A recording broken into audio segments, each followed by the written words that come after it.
오늘 말씀의 제목은 내재입니다. 성령님께서 우리 안에 계신다, 그런 의미입니다. 본문은 여러 군데가 되는데 맨 처음에 요한복음 14장 16절로부터 18절 그리고 26절 읽어보겠습니다.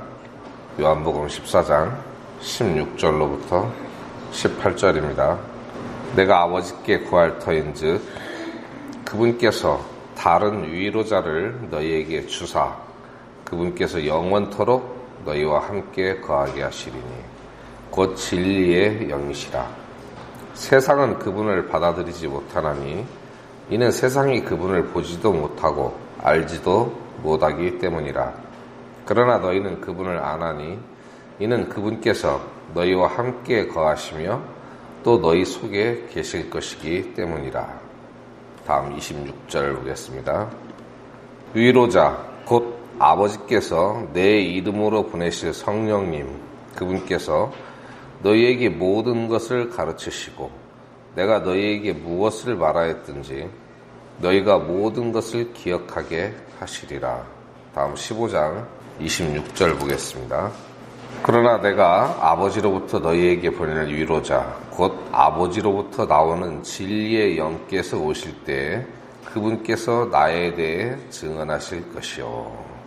다음 16장 7절로부터 11절 말씀 보겠습니다. 그럼에도 불구하고 내가 너희에게 진실을 말하노니 내가 떠나가는 것이 너희에게 유익하니라. 내가 떠나가지 아니하면 위로자께서 너희에게 오지 아니하시리라. 그러나 내가 떠나면 내가 그분을 너희에게 보내리니 그분께서 오셔서 죄에 대하여 의에 대하여 심판에 대하여 세상을 꾸짖으시리라. 죄에 대하여라 함은 그들이 나를 믿지 아니하기 때문이요 의에 대하여라 함은 내가 내 아버지께로 가므로 너희가 더 이상 나를 보지 못하기 때문이요 심판에 대하여라 함은 이 세상의 통치자가 심판을 받았기 때문이라.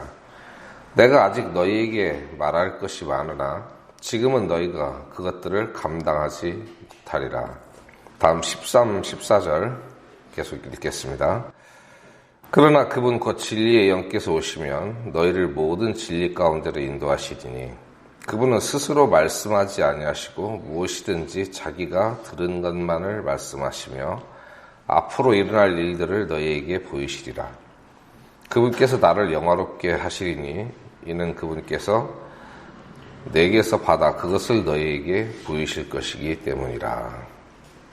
좀 여러 군데 읽었죠. 이것은 하나님께서 기뻐하시는 자들에게 주시는 그 선물입니다. 하나님께서 기뻐하시는 자들과의 관계에 있어서 하나님은 여러 방면에서 우리와 함께하고 계신데 그 하나님의 위치 또는 이 관계는 여러 가지가 있는데 그것을 알면은 우리 신앙생활에 많이 도움이 됩니다. 다 찾을 수는 없고요. 어떤 위치에 계시는지 하나님께서 우리에 대해서 어떤 위치에 계시는지 쭉 찾아보면은 첫 번째로 그분은 우리 위에 계십니다. 신명기 4장 39절과 에베소서 1장 20절로 21절 말씀 찾아보시면 되고요. 나중에 찾아보세요. 버리지 마시고 집에 가지고 가셔서 꼭 찾아보시기 바랍니다. 말씀을 연구하는 성도에게 하나님께서 주시는 복이 있을 겁니다. 다음은 하나님은 우리에게 유익한 분입니다. 신명기 33장 27절에 나와 있고요. 그리고 그분은 우리 앞에 계십니다. 때때로 우리 앞에서 앞서가시는 분이에요. 그리고 우리 뒤에도 계십니다. 그리고 우리 주위에 계시고 우리와 함께 계시는 분인데 지금 여기에서 우리가 요한복음에 찾은 본문에서 찾아본 그 주님은 우리 안에 계십니다. 갈라디아서 2장 20절 보겠습니다. 갈라디아서 2장 20절 내가 그리스도와 함께 십자가에 못 박혀 있으나 그럼에도 불구하고 사노라. 그러나 내가 아니요 그리스도께서 내 안에 사시느니라. 나는 지금 내가 육체 안에서 사는 삶을 나를 사랑하사 나를 위해 자신을 주심 하나님의 아들의 믿음으로 사노라. 다음 골로새서 1장 27절 말씀 찾아보겠습니다. 하나님께서는 이방인들 가운데서 이 신비의 영광의 풍성함이 무엇인지 자신의 성도들에게 알리려 하시는데 이 신비는 너희 안에 계신 그리스도 곧 영광의 소망이시니라. 그리스도께서 우리 안에 계신다고 성경은 말씀하십니다. 여기서는 영광의 소망이라는 표현을 썼습니다. 그분이 곧 그리스도십니다. 주님께서 비추시는 영광 그 자체가 아니라 주님 그 자신이 우리 안에 계신다는 그 사실이 가장 위대한 진리입니다. 주님께서 우리 안에 오셔서 살아가고 계십니다. 구약에서도 에스겔서 36장 27절에 보면 그분이 우리 안에 계실 것이라는 것을 예상할 수 있는 그런 말씀이 있어요. 예언이 돼 있어요. 하지만 우리가 아까 읽었던 본문의 그 말씀들을 쭉 보면은 실제로 이루어진 것을 말씀하고 계십니다. 그리고 우리가 읽었던 본문 안에서 설명해 주셨던 그 진리에 대해서 차례차례 하나씩 살펴보기로 하겠습니다. 우리 안에 계신 성령님은 어떤 분인가? 첫 번째로 그분은 인격체입니다. 인격체라는 것은 그분이 우리와 동일한 그런 존재라는 뜻은 아니에요. 달리 표현할 말이 없어요. 그분은 신이시면서 또 사람이시잖아요. 우리가 알기로 최소한 우리처럼 생각하고 계시고 기뻐하실 때 있고 슬퍼하실 때도 있고 자기 백성들을 사랑하시는 분이고 우리가 생각할 수 있는 가장 인자한 아버지 그리고 자기 형제들을 위해서 목숨을 버릴 수 있는 그런 사랑이 크신 우리 주님 보면은 우리 인간의 생각과 감정, 이성으로 다 생각할 수 있는 부분들이잖아요. 그런 것들을 가지고 계시고 우리를 그렇게 대하시는 분이에요. 14장 16절에 보면은 나, 아버지, 그분, 위로자 이런 단어가 그분을 표현하는데 사용이 되어지고 있습니다. 이건 전부 사람을 가리킬 때 쓰는 대명사예요. 그리고 요한복음 14장, 15장, 16장을 천천히 잘 읽어보시면은 성령과 관련된 여러 가지 호칭들이 있습니다. 그런 것들을 잘 찾아보시기 바라고 또 일단 우리가 위에서 언급한 이 5가지 혹은 4가지라고 볼 수 있는데 이것은 오직 인격체에게만 부여되는 그런 호칭이라는 사실에 주목을 해야 됩니다. 성령을 어떤 무슨 환상적인 혹은 우리가 상상할 수 없는 그런 이상한 존재로 생각하면 안 된다는 거예요. 마음이 있는 분이라는 거예요. 능력이 있고 우리를 사랑하시고 그리고 어디 멀리 계신 분이 아니라 우리 안에 우리와 함께 살고 계신 분. 이걸 인식을 못하면 신앙생활을 할 수 없습니다. 내 안에 주님이 성령으로 오셔서 나와 함께 살아가고 계신다. 그분은 무감각한 존재가 아니라는 거예요.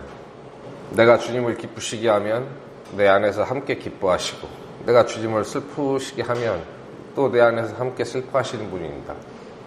그리고 그분은 신성한 존재입니다. 우리가 함부로 취급할 수 있는 그런 존재가 아니에요. 요한복음 14장 16절에서 말씀하시는 그 단어 나, 아버지, 위로자 이런 호칭은 그분의 신격을 말씀하는 거예요. 그리고 이 성령은 하나님 아버지인과 동시에 아들이십니다. 성령은 아버지의 영, 하나님의 영이라고 표현되기도 하고 그리스도의 영이라고도 표현되기도 하잖아요. 한 분이시라는 거예요. 그분이 우리 안에 계신다는 겁니다. 아까 읽었던 본문에서 14장 17절에 보면은 2 단어가 나옵니다. 함께 그리고 우리 속에 거하신다고 되어 있어요. 그래서 그분은 모든 그리스도인에게 내주하십니다. 그래서 제목을 내주라고 할까 했지만 이것은 단순히 내 주에 머무르지 않습니다. 내 죄라고 표현을 했어요. 그 이유는 이제 다 들어보시면 압니다. 성령이 몸에 깃들어 있지 않은 그리스도인이라는 것은 존재하지 않습니다. 성령이 너 안에 계시는지 확인해 보라는 말씀도 있어요. 그렇지 않으면 자녀가 아니라고. 그래서 구원받은 그리스도인 안에는 100% 성령께서 함께 계십니다. 찾아보겠습니다. 요한복음 7장 37절로 39절. 마지막 날 곧 명절의 그 큰 날에 예수님께서 서서 외쳐 이르시되 누구든지 목마르거든 내게로 와서 마시라. 나를 믿는 자는 성경 기록이 말한 것 같이 그의 배에서 생수의 강들이 흘러나오리라 하시니라. 그러나 이것은 그분께서 자기를 믿는 자들이 받을 성령을 가리켜 말씀하신 것이더라. 다음 사도행전 2장 38절과 39절 보겠습니다. 이에 베드로가 그들에게 이르되 회개하고 너희 각 사람이 예수 그리스도의 이름으로 침례를 받아 죄들의 사면을 얻으라. 그리하면 너희가 성령님을 선물로 받으리니 이 약속은 너희와 너희 자손과 멀리 떨어져 있는 모든 사람 곧 주 우리 하나님께서 부르실 모든 사람을 향한 것이니라. 유대인들 뿐만이 아니라 온 세상에서 하나님께서 부르실 모든 사람을 위한 것입니다. 우리가 죄를 회개하고 구원을 받으면 성령을 선물로 받습니다. 다음 로마서 5장 5절 보겠습니다. 소망이 우리를 부끄럽게 하지 아니함은 우리에게 주신 성령님에 의하여 하나님의 사랑이 우리 마음에 넓게 부어졌기 때문이니. 성령님이 우리에게 오셨는데, 그리고 우리가 성령님을 받았는데 찔끔 받은 게 아니라 넓게 부어졌습니다. 많이 부어졌다고 이해하셔도 됩니다. 다음 로마서 8장 9절 보겠습니다. 그러나 너희 안에 하나님의 영께서 거하시면 너희가 육신 안에 있지 아니하고 성령 안에 있나니 이제 어떤 사람에게 그리스도의 영이 없으면 그는 그분의 사람이 아니니라. 우리가 성령 안에 있고 성령은 우리 안에 계십니다. 이 성령에 대해서 로마서 8장 이 말씀은 그리스도의 영이라고 우리에게 알려주십니다. 이 그리스도의 영이 없으면 그분은 하나님의 사람이 아닙니다. 예수는 오래 믿었는데 성령은 못 받았다. 이런 사람은 없습니다. 성령이 없는 사람은 그리스도인이 아닙니다. 애초에. 그리고 모든 그리스도인은 성령이 있습니다. 우리 안에 계십니다. 다음 고린도전서 보겠습니다. 6장 20절. 주께서 값을 치르고 너희를 사셨느니라. 그런즉 하나님의 것인 너희 몸과 너희 영으로 하나님께 영광을 돌리라. 이런 말씀이 있어요. 이것은 관계를 말합니다. 우리 안에 계신 하나님, 그분이 어디에 계시겠어요? 우리 영과 함께 하십니다. 우리 영과. 우리는 그 영으로, 우리 영으로 하나님께 영광을 돌리는 거예요. 우리 육신으로는 하나님께 영광을 돌려드릴 수 없습니다. 하나님이 영이시기 때문에 우리가 영으로 하나님께 영광을 드리는 거예요. 그래서 우리가 하나님과 관계를 맺는 것은 영적인 부분입니다. 강조하는 부분 말씀 또 있죠. 19절에 보면 도대체 무슨 말이냐? 너희 몸이 너희가 하나님에게서 받은 바 너희 안에 계신 성령님의 전인 줄을 너희가 알지 못하느냐? 너희는 너희 자신의 것이 아니니. 그러면서 주께서 우리를 값을 치르고 사셨다고 말씀하셨어요.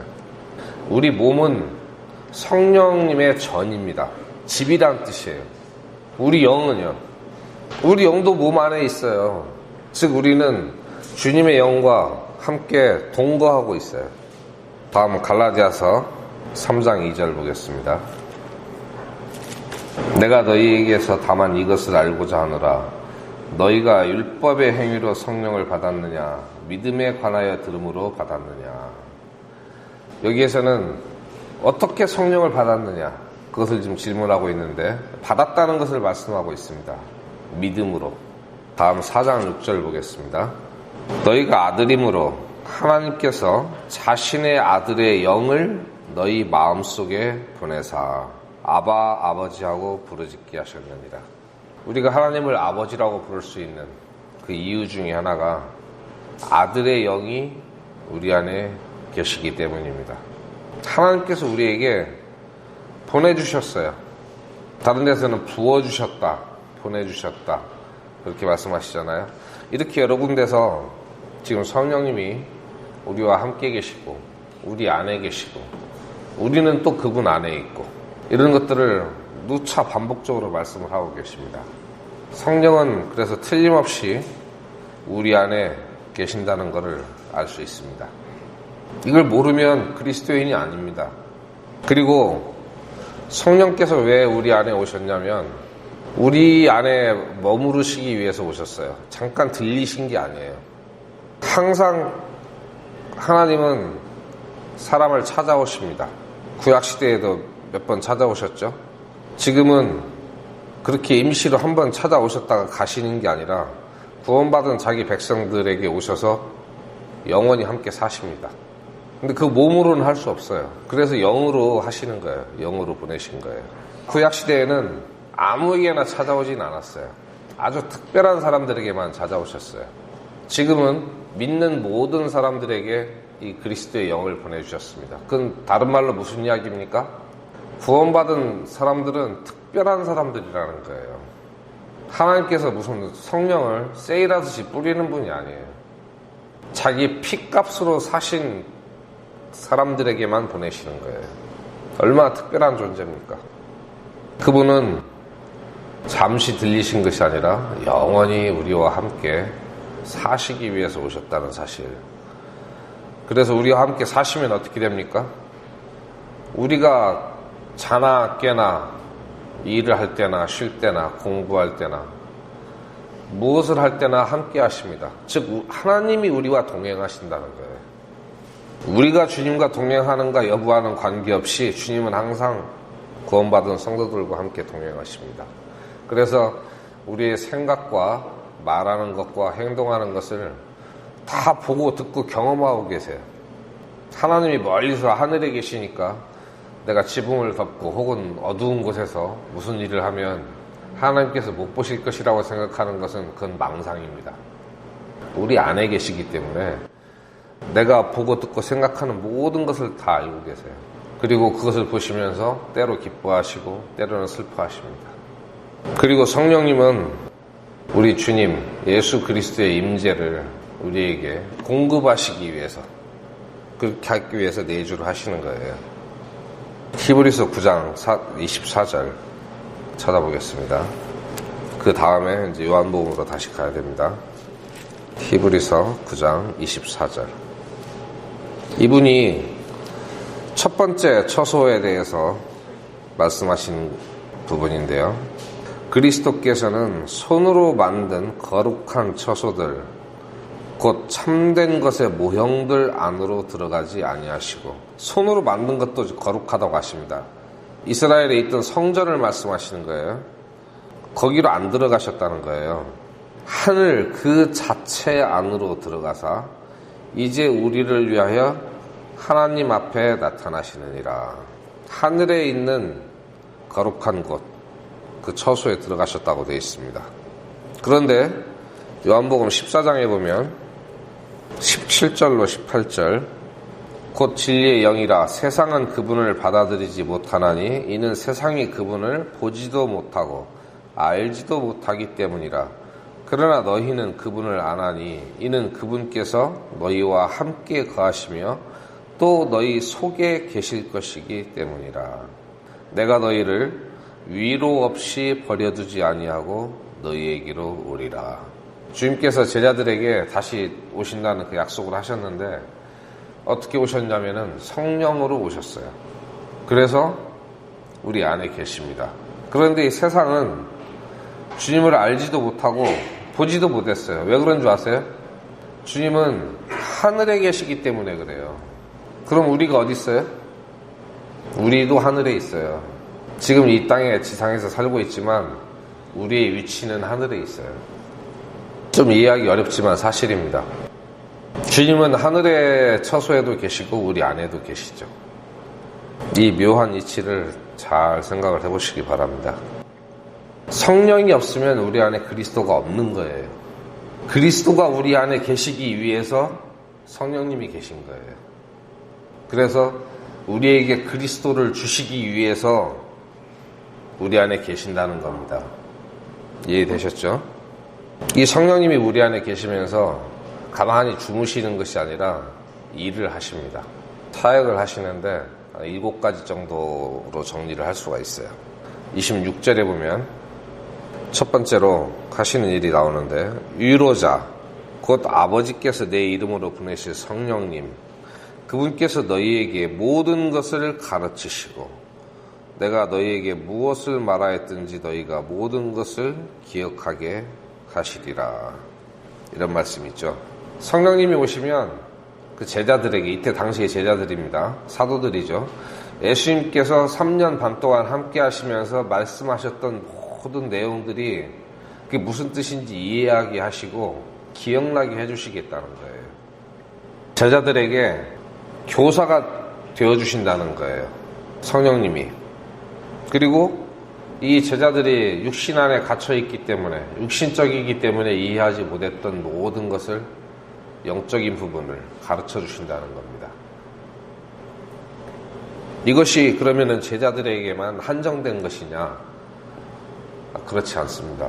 우리는 주님과 함께 먹고 자고 걷고 같이 여행하고 이러진 않았어요. 하지만 우리에게도 우리가 주님의 말씀을 충분히 읽고 동행하는 삶을 산다면 우리에게도 거의 비슷한 그런 은혜가 주어집니다. 고린도전서 2장 보겠습니다. 고린도전서 2장 9절로 14절입니다. 그러나 이것은 기록된 바 하나님께서 자신을 사랑하는 자들을 위하여 예비하신 것들은 눈이 보지 못하였고 귀가 듣지 못하였으며 사람의 마음속에 들어가지도 못하였다 함과 같으니라. 무엇을 말씀하는지 알겠죠? 하나님께서 자신을 사랑하는 자들을 위하여 예비한 것. 이게 첫 번째가 성령입니다. 10절. 그러나 하나님께서 자신의 영으로 우리에게 그것들을 계시하셨으니 성령께서는 참으로 모든 것, 즉 하나님의 깊은 것들을 살피시느니라. 사람의 것들을 사람의 속에 있는 사람의 영 외에 어느 누가 알리요? 이와 같이 하나님의 것들도 하나님의 영 외에는 아무도 알지 못하느니라. 이제 우리가 세상의 영을 받지 아니하고 하나님으로부터 난 영을 받았으니 이것은 우리가 하나님께서 우리에게 값없이 주신 것들을 알게 하려 함이라. 또한 우리가 그것들을 말하되 사람의 지혜가 가르치는 말로 하지 아니하고 성령님께서 가르치시는 말로 하나니 곧 영적인 것들은 영적인 것으로 비교하느니라. 그러나 본성에 속한 사람은 하나님의 영의 것들을 받아들이지 아니하나니 그것들이 그에게는 어리석은 것이니라. 또 그가 그것들을 알 수도 없나니 이는 그것들이 영적으로 분별되기 때문이니라.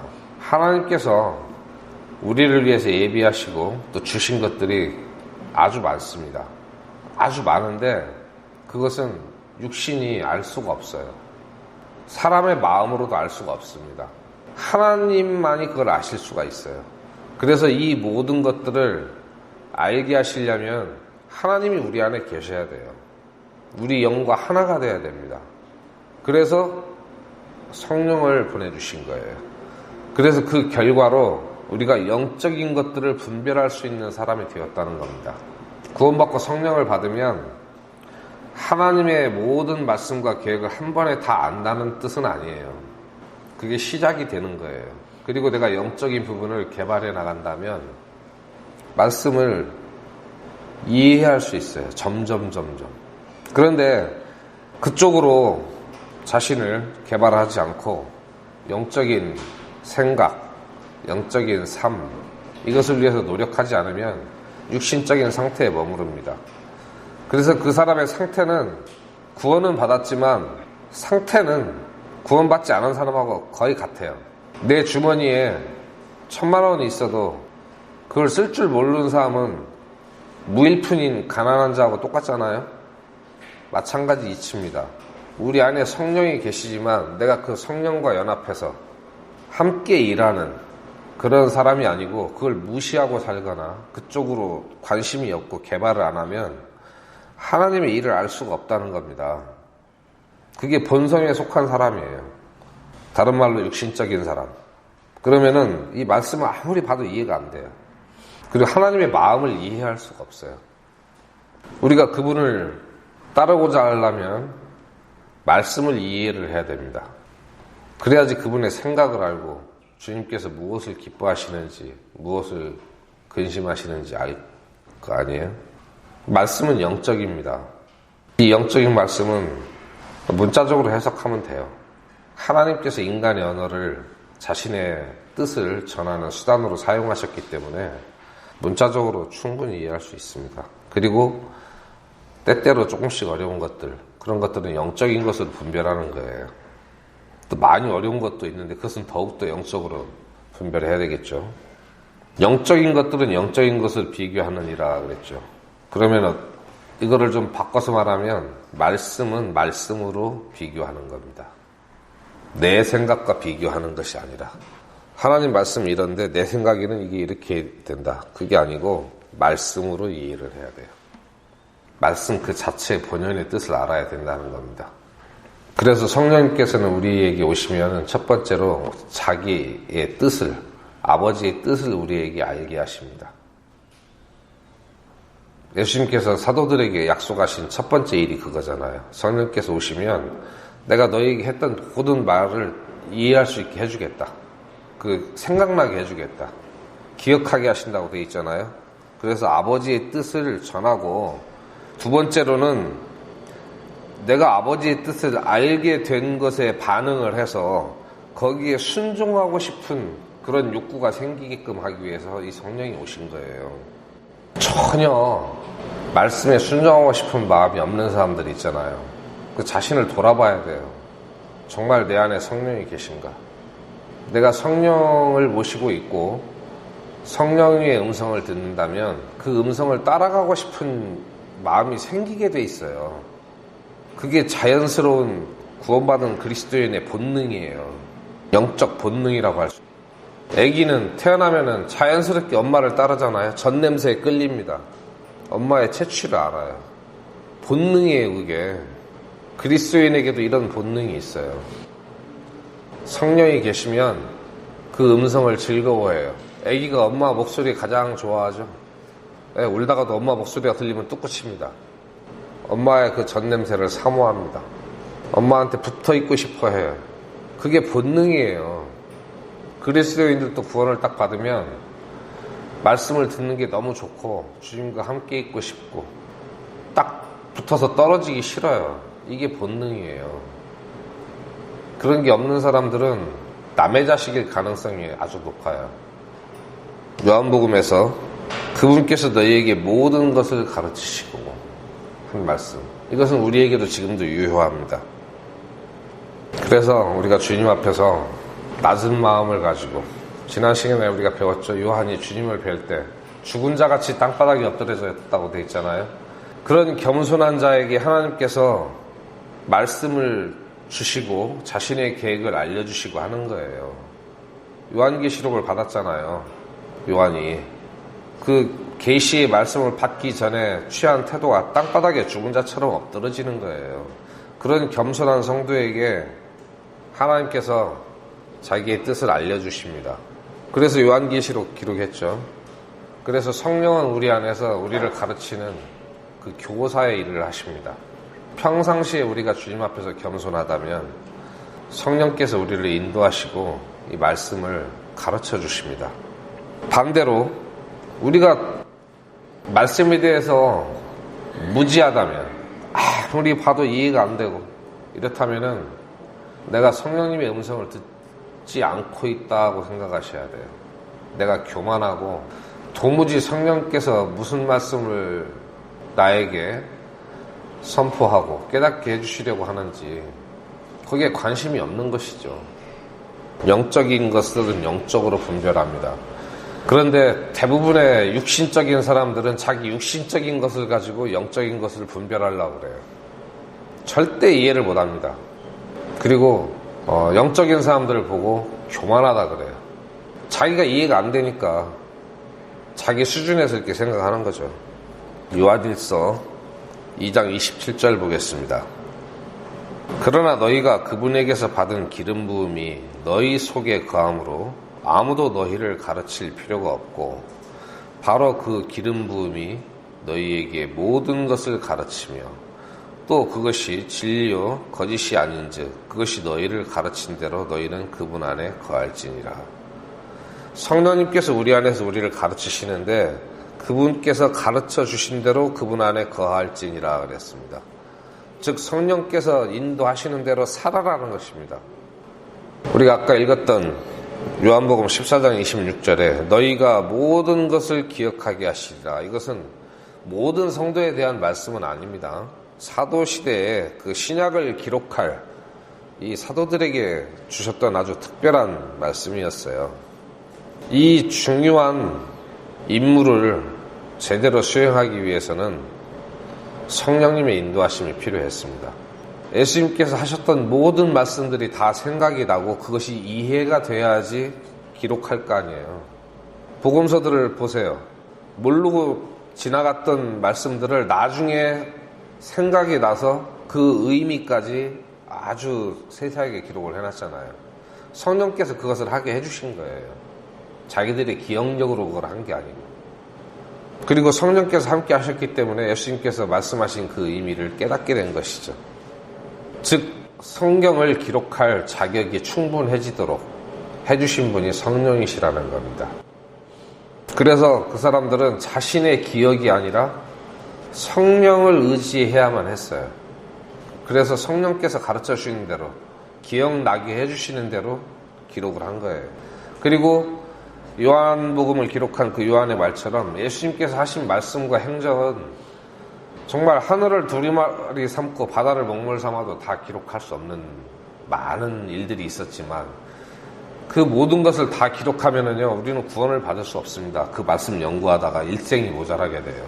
그래서 우리가 구원받고 살아가기에 필요한 만큼 딱 절제한 상태로 기록할 수 있게끔 그 분량도 딱 정해주셨다고 저는 믿습니다. 너무 많으면 우리 인생이 그걸 깨달을 시간이 없습니다. 지금도 많아요. 어떤 사람이 적절한 지도를 받지 못하고 창세기부터 쭉 공부를 하다가 지금 읽고 있는 말씀을 완전히 이해하기 전에는 다음 단계로 내가 넘어가지 않겠다. 이런 생각을 한 사람이 있다면요. 평생 구약을 떼지 못하고 죽을 겁니다. 복음은 읽어보지도 못하고. 성경의 분량이 학자들이 교만하게 말하기를 빠진 것이 많고 불완전하다고 이렇게 생각하는 사람도 있는데 성경책을 지금 우리가 보고 있는 이 성경책의 두께가 한 10배 정도 된다고 한번 생각을 해보세요. 그 안에 빠져서 길을 못 찾습니다. 그럼. 근데 실제로 예수님께서 하신 말씀과 모든 행적을 다 기록하려면 10권 가지고 모자랄 겁니다. 그럼 어느 세월에 우리가 진리를 그 안에서 핵심을 파악을 하겠어요? 세상 학자들이 로마서 한 권만 강의를 해놓은 것도 두께가 한 이 정도 됩니다. 10권 이렇게 되는 책들이 있어요. 그거 매일 시간을 내서 2-3시간씩 봐도요 2년 3년 걸립니다. 성령께서는 그래서 이 메시지를 다이어트를 아주 적절하게 하셔가지고 꼭 필요한 만큼 우리에게 전해주셨다고 그렇게 믿습니다. 그 모든 일을 성령께서 하셨기 때문에 성경 말씀이 권위가 있는 거예요. 사람이 그냥 생각나는 대로 무조건 다 쓴 게 아니에요. 성경은 성령님의 영감으로 기록되었다고 디모데후서 3장 16절에 기록되어 있죠. 이 모든 성경은 성령님의 영감을 받아서 기록이 된 겁니다. 그래서 영적이고 신성한 권위가 있고 그래서 믿을 수 있습니다. 또 사도들에게 약속하신 내용이 있는데 마태복음 10장 18절로 20절에 보면 또 너희가 나로 인하여 총독들과 왕들 앞에 끌려가 그들과 이방인들에게 증언하리라. 그러나 그들이 너희를 넘겨줄 때에 너희가 어떻게 혹은 무엇을 말할까 염려하지 말라. 너희가 말할 것을 바로 그 시각에 너희에게 주시리니 말하는 이는 너희가 아니요 너희 안에서 말씀하시는 너희 아버지의. 성경이 완성되기 전에 그리고 예수님께서 가르치신 것 외에 대답해야 될 말이 필요하면은 아버지의 영이 이 제자들에게 그 대답할 말을 알려주신다고 약속하셨습니까? 우리에게 주신 말씀은 아니에요. 이건 1차적으로 사도들에게 해당되는 것입니다. 하지만 성경을 많이 읽고 거의 외우고 있다면은 이 일 역시 가능합니다. 주님께서 적절한 때 생각나게 해주실 거예요. 뭐 봐놓은 게 있어야 생각이 나죠. 안 봐놓은 사람한테 무슨 마술을 하듯이 우리에게 그 대답할 말을 떠오르게 해주시지는 않습니다. 근데 우리에게는 그에 못지않게 더 중요한 말씀들이 있어요. 우리가 성령의 인도하심을 받아서 그분을 증언하는 것도 필요하고요. 우리에게는 많은 위로의 말씀들이 또 필요하고 주님의 인도와 지도가 필요하고 주님의 지혜도 필요하고 또 때때로는 우리에게 책망도 필요합니다. 이 모든 것을 전해주시는 분이 성령이십니다. 우리가 성경을 보다가 이해가 안 돼서 사전 같은 걸 찾아볼 때가 있어요. 그리고 역사책도 찾아보고 여러 가지 자료들을 찾아보면서 말씀을 공부합니다. 그 가운데 성령님의 인도하심이 있어요. 내가 사전 찾아보고 알았다. 그 내가 공부한 게 아니에요. 그 모든 과정을 성령님께서 인도를 해주세요. 어떤 다른 학자나 목사의 설교, 또 사전, 주석, 그리고 인터넷에서 찾아볼 수 있는 그 역사 자료 아주 풍부하잖아요. 내가 주님의 말씀을 깨닫고 싶어하고 배우고 싶어하고 알고 싶어하고 하면서 성경을 열심히 연구할 때 주님께서 이미 우리 인류에게 주신 많은 지식들을 통해서 그 길을 인도해 주십니다. 뭐 꿈꾸듯이 환상을 보듯이 그런 계시로 우리를 인도하시는 게 아니에요. 지금 시대에는. 요한복음 15장에 26절 27절 보겠습니다. 그러나 내가 아버지로부터 너희에게 보낼 위로자 곧 아버지로부터 나오는 진리의 영께서 오실 때에 그분께서 나에 대해 증언하실 것이요 너희도 처음부터 나와 함께 있었으므로 증언하리라. 아버지의 영이 제자들과 함께 나에 대해서 증언한다. 예수 그리스도에 대해서 증언한다고 말씀하십니다. 이 일을 위해서 성령께서 제자들에게 오십니다. 예수 그리스도를 증언하기 위해서. 그래서 성령은 우리가 예수 그리스도를 증언할 수 있게 해주는 힘입니다. 그 힘의 원천이에요. 사도행전 1장 8절에 보면 우리가 항상 예수님을 위한 증인이라는 그 사실을 알 수 있습니다. 사도행전 1장 찾아보겠습니다. 오직 성령께서 너희에게 임하신 뒤에 너희가 권능을 받고 예루살렘과 온 유대와 사마리아와 그리고 땅의 맨 끝 지역까지 이르러 나를 위한 증인이 되리라 하시니라. 성령을 받은 사람은 누구나 예수님을 위한 증인이 될 수 있습니다. 성령은 우리 교회나 우리가 속한 독립침례교회나 또는 어떤 특정 교파에게 오시는 게 아닙니다. 나에게 오십니다. 우리 각자에게. 그래서 나는 어느 교파에 속했다. 나는 어느 교회에 다닌다.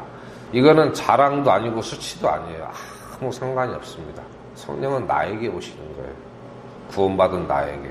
그래서 나와 주님과의 직접적인 관계가 정상적이지 않은 사람은 어떤 교회를 다니건 그 사람은 하나님과 올바른 관계를 맺을 수가 없어요.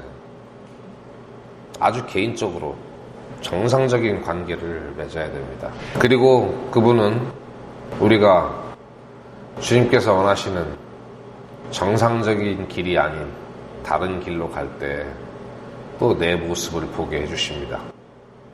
진리만 보게 해주시는 게 아니에요. 나에 대해서도 잘 알게 해주십니다. 내가 죄의 길로 들어설 때 내 모습이 어떤지, 주님께서 나를 바라보시는 그 모습을 나도 보게 해주신다는 거예요. 이게 정상적이에요. 그리스도인이 늘 죄를 짓고 살고 주님께서 가신 길에서 벗어나서 다른 길로 가는데도 불구하고 아무런 양심의 가책도 없고 자기가 어디로 가는지를 모른다. 그럼 성령님의 비추심을 받지 못하는 것이죠.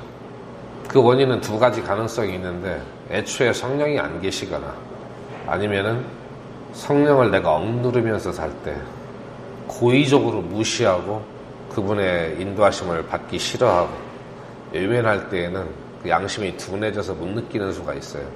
그런데 문득 어느 날 생각이 들죠. 내가 지금 잘못 가고 있는 건가? 이런 의심이 들면 10중 8구 잘못 가고 있는 거예요. 정상적인 길을 가고 있는 사람은 그런 의심이 안 들어요. 꼭 죄를 짓는 사람이 이게 죄가 아닐까? 이런 의심이 드는 거예요. 그래서 성령님은 우리의 모습을 보여주시는 그런 일도 하십니다. 그리고 아까 읽었듯이 요한복음 16장, 성령이 오시면 세상을 꾸짖으시라 그랬잖아요. 그런 이 모든 세상을 유죄 판결을 내리실 거라는 겁니다. 모두가 유죄예요. 예수님을 안 믿는 사람들은. 그렇게 함으로 인해서 이 불신자들을 진리 가운데로 들어올 수 있도록 설득을 하시는 거예요. 너는 유죄다. 그 무슨 얘기예요? 구원의 필요성이 있다는 거예요.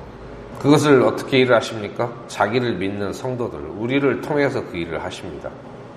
불신자들이 운명이 어떻게 될 것이며 왜 구원의 필요성이 있는지, 그리고 왜 예수님을 믿어야 되는지, 예수님의 사랑을 확신시킬 수 있다고 생각하세요? 우리는 그걸 할 수 없어요. 성령님이 우리와 함께 하실 때만 그 일을 할 수 있습니다. 그래서 그분이 우리 안에 계신 거예요. 그리고 성령님은 우리를 진리 가운데로 인도하십니다. 그런데 진리가 하나가 아니에요. 아주 많아요. 성경 전체가 다 진리잖아요. 진리는 하나가 있는 게 아니에요. 그래서 모든 진리 가운데로 인도하신다고 돼 있어요. 모든 진리 가운데로. 옛날에 하나님께서 이집트에서부터 자기 백성들을 데리고 나오셔서 광야에서 인도하시고 또 가나안 땅으로 인도하셨듯이 지금도 우리를 인도하고 계십니다. 이스라엘 백성이 가나안 땅에 들어가려면 그 성령님의 임재를 상징하는 구름 기둥과 불 기둥, 구름이 일어나면 바로 짐을 싸서, 생각을 해보세요. 우리가 캠핑을 가서 텐트를 쳤는데 그 정리하는데 시간 얼마나 걸려요? 텐트를 치고 어떤 때는 일주일, 어떤 때는 한 달을 거기서 살았어요.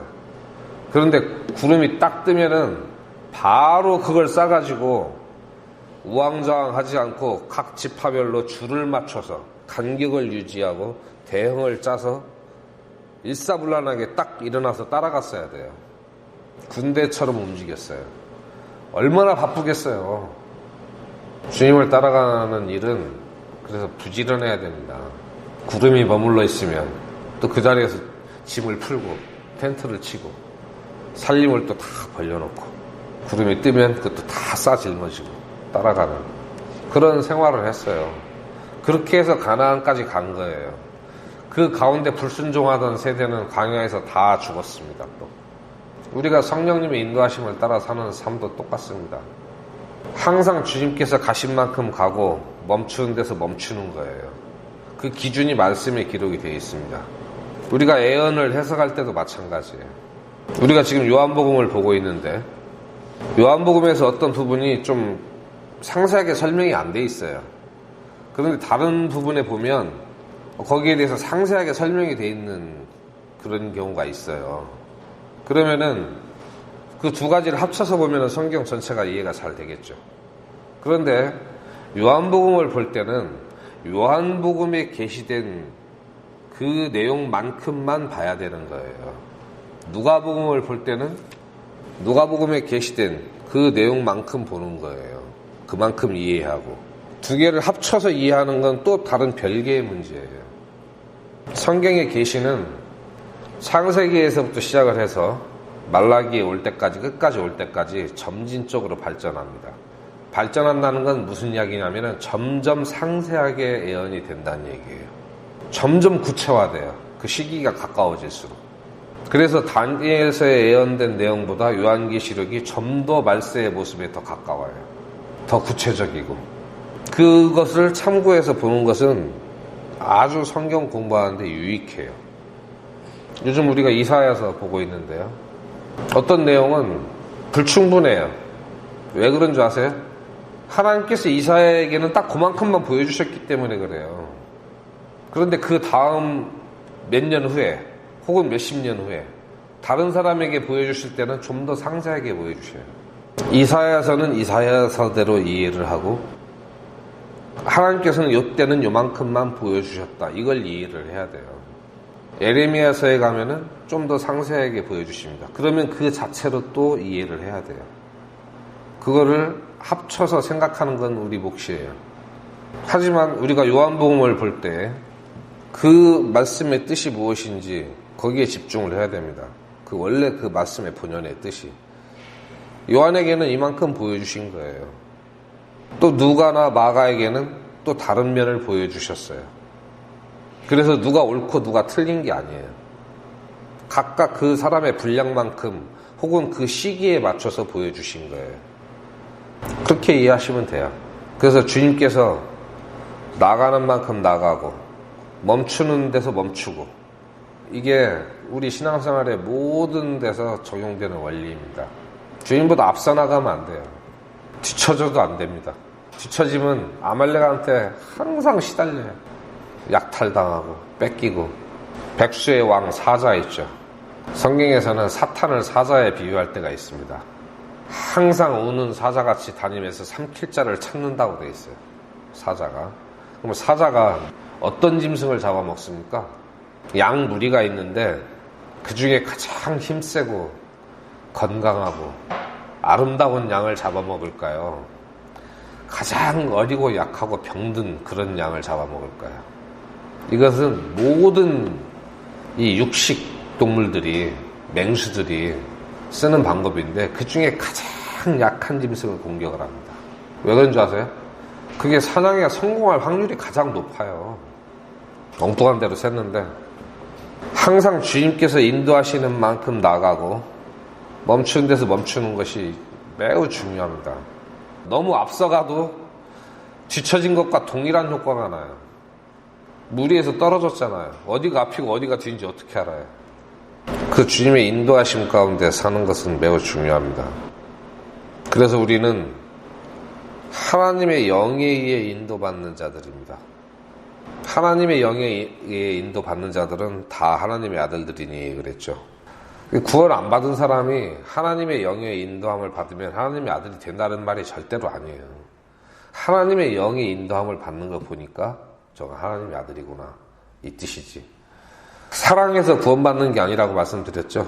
사랑하는 걸 보니까 아, 구원받은 사람이구나, 이걸 알 수 있다는 뜻이에요. 성령은 그래서 우리를 진리의 길로 인도하십니다. 모든 진리의 길. 그리고 13절에 보니까 그 말씀이 있죠. 그러나 그분 곧 진리의 영께서 오시면 너희를 모든 진리 가운데로 인도하시리니. 그리고 뒤에 보면 뭐라고 되어 있습니까? 앞으로 일어날 일들을 너희에게 보이시리라. 이것은 물론 제자들에게 주신 선물이에요. 하지만 우리는 어떤 선물을 가지고 있습니까? 제자들에게 보여주신 그 예언의 선물들을 해석하고 이해할 수 있는 그런 선물을 주셨어요. 같은 성령이 제자들에게는 앞으로 되어질 일을 예언할 수 있는, 앞에 일어날 일을 미리 알게 해주시는 그런 선물을 주셨고, 우리는 제자들이 받았던 그 선물의 내용을 이해할 수 있는 은혜를 받은 거예요. 한번 14절에 보면 주님을 영화롭게 하신다고 되어 있습니다.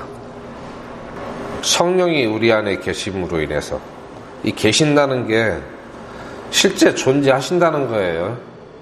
추상적인 개념이 아닙니다.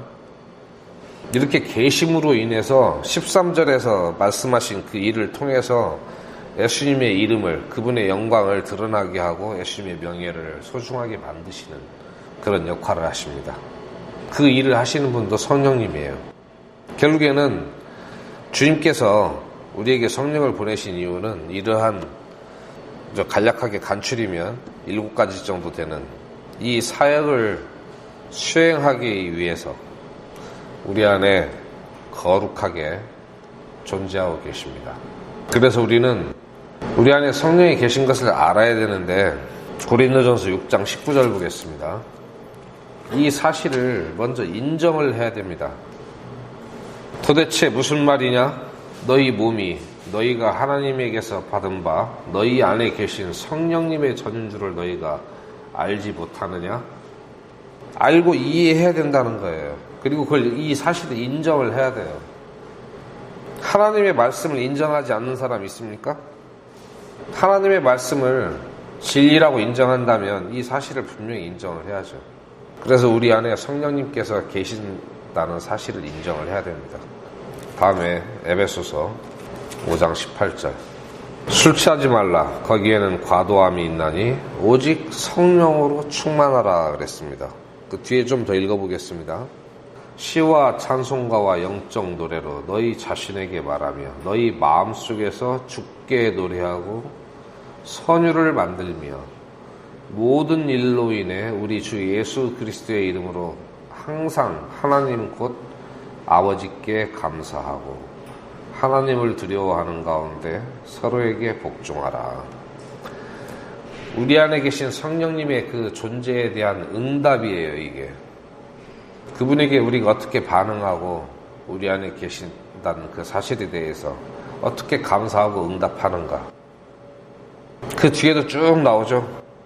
우리 안에 계신 성령님의 임재를 인정하는 내용이에요, 이게. 남편과 아내의 관계, 부모와 자녀와의 관계, 주인과 종의 관계. 이 모든 내용들이 쭉 나오는 게 성령으로 충만하라 하는 그 명령에 따르는 결과가 이게 나오는 거예요. 성령에 충만한 삶을 살려면 어떻게 해야 되는가. 6장까지. 남편과 아내의 관계를 쭉 압축해서 설명하면은 하나님을 두려워하는 가운데 서로에게 복종하는 거예요, 이게. 종이 주인에게 복종하고, 주인은 하나님을 두려워함으로 인해서 종을 함부로 하지 않고, 이게 하나님을 두려워하는 가운데 서로에게 복종하는 관계. 이게 성령 충만한 삶입니다. 물론 그 외에도 많이 있죠. 이게 우리 안에 계신 성령님께 응답하는 자세가 무엇인지를 쭉 설명을 해주는 거예요. 성령 충만을 막연하게 생각하지 마세요. 이 에베소서 5장 17절 18절 이 이후의 말씀을 6장 끝까지 쭉 보세요. 이게 성령 충만한 삶의 모습이에요. 그리고 다시 고린도 좀 앞으로 가서 고린도 후서 3장 5절 6절 보겠습니다. 우리는 어떤 일이 우리 자신에게서 난 것으로 생각할 만큼 능력이 있지 아니하며 오직 우리의 능력은 하나님에게서 나느니라. 그분께서 또한 우리를 새 상속 언약의 유능한 사역자로 삼으시되 글자의 사역자가 아닌 영의 사역자로 삼으셨나니 글자는 죽이되 영은 생명을 주느니라. 여기서 글자는 율법을 기록한 그 글자를 말합니다. 율법을 말씀하는 거예요. 세상의 글자가 우리를 죽이는 것이 아니고, 율법은 죄인을 심판하잖아요. 그래서 죽이는 거고, 영은 그리스도의 영이죠. 그런데 이 사도들은 우리가 봤을 때 매우 존경스러운 분들이잖아요. 많은 일을 하고 일생을 주님께 헌신하고, 때로는 젊은 나이에, 때로는 일생 동안 주님을 위해서 고생하고 나서 순교하고, 이런 능력이 자기들의 능력이 아니라고 여기서 말씀하고 계십니다. 우리는 어떤 일이 우리 자신에게서 난 것으로 생각할 만큼 능력이 있지 아니하며 그랬죠. 매우 겸손하죠. 근데 이 겸손이라는 것은 사실을 인정하는 거예요. 오직 우리의 능력은 하나님에게서 나느니라. 이것을 깨닫는 사람은 어떻게 됩니까? 하나님을 의지하죠. 자기의 능력을 의지하지 않고 주님을 의지합니다. 즉 우리 안에 계신 성령을 의지해야 된다는 거예요. 우리 삶에서. 사도들이 그렇게 했는데 우리는 당연히 따라야 되지 않겠어요? 사도들의 능력은 영에서 나와요. 고백하잖아요. 영은 생명을 주느니라. 그리고 율법이 아닌 영의 사역자로 삼으셨다. 그래서 우리의 삶은 성령과 관련해서 이 마지막에 이 세 가지가 매우 중요합니다. 우리 안에 계신 성령님을 인정을 해야 돼요. 존재하신다는 사실을 알아야 인정을 하겠죠. 알기는 다 알아요. 그런데 삶 속에서 매 시간 그 인정이 잘 되느냐, 이건 또 다른 문제거든요. 내가 늘 의식하고 주님께서 내 안에 계시다는 사실을 인정을 해야 됩니다. 그리고 그 사실에 응답해야 돼요. 응답한다는 건 뭐예요? 주님께서 이리 오너라 그러면 예 하고 가야죠. 그게 응답하는 거예요. 남편에게 아내를 사랑하라 하면 예 알겠습니다 하고 아내를 사랑하는 거, 이게 응답하는 거예요. 아내들아 남편에게 복종하라 그러면은 네 알겠습니다 하고 남편에게 복종하는 게, 그게 성령에 응답하는 거예요. 그래서 성령님의 그 존재와 그분이 우리 안에 계시다는 사실, 우리 왜 계시는 거예요? 우리 왕으로 계시잖아요. 그분의 음성에 순종해야죠. 그리고 그분을 의지해야 됩니다. 우리에게 능력이 없어요. 사도 바울이 자기에게 능력이 없다고 고백하잖아요. 그 능력은 오직 하나님에게서 온다. 그 하나님이 지금 우리 안에 계시잖아요. 아버지의 영이, 그리스도의 영이 우리 안에 계시기 때문에 그분을 의지하며 살아야 돼요. 이게 우리 신앙생활의 삶의 성공의 비결입니다. 멀리 계시지 않아요. 주님은 우리 안에 계시고 우리는 그분 안에 있습니다. 왜 그분을 의지하지 않습니까?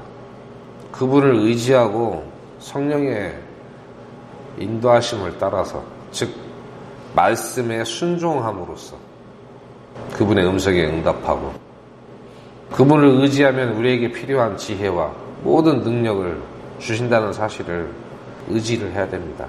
사도 바울은 아마 그렇게 사신 것 같아요. 자기가 이렇게 고백을 한다는 사실이 그것을 증명을 해줍니다. 사도 바울은 집안 좋고 학벌 좋은 사람이었어요. 하지만 자기가 알던 모든 것을 배설물로 여긴다고 했습니다. 예수 그리스도를 아는 지식이 가장 소중하다고 그랬어요. 우리가 그때 당시에 바울보다 더 배웠는지는 모르겠지만 그렇다고 하더라도 바울의 모범을 따라야 되겠죠. 바울은 누구를 따랐습니까? 예수님의 모범을 따랐습니다. 그래서 나를 본받으라고 당당하게 말할 수 있는 사람이었어요. 그래서 우리가 사도 바울을 본받으려고 딱 보니까 우리 자신에게서 능력이 나온 게 아니다, 이렇게 고백하고 있잖아요. 오직 우리의 능력은 하나님에게서 나느니라. 바울은 예수 그리스도를 의지했습니다. 그분이 성령으로 우리 안에 계십니다. 우리도 바울처럼 주님의 내재하심을 인정을 하고 그분의 음성에 응답하고 또 그분을 의지하는 삶을 산다면 사도 바울과 같은 아주 성공적인 그리스도인의 삶을 살아갈 수 있을 것이라고 믿습니다. 기도하고 마치겠습니다. 은혜로우신 주님, 이 시간 우리는 주님의 말씀을 통하여 성령께서 우리 안에 계시고 어떤 사역을 하시는지, 우리가 그분의 존재에 대하여 어떻게 응답해야 되는지 배웠습니다. 그리고 이제 주 성령께서 우리를 인도하셔서 항상 주 성령님을 의지하는 삶을 살아갈 수 있도록 인도하여 주시기를 바랍니다. 주 성령님의 내주하심과 인도하심과 우리를 위로하심이 주님께서 다시 오시는 그 날까지 영원토록 지속되기를 바라오며 우리를 사랑하시는 우리 주 예수 그리스도의 이름으로 감사하며 기도드립니다. 아멘.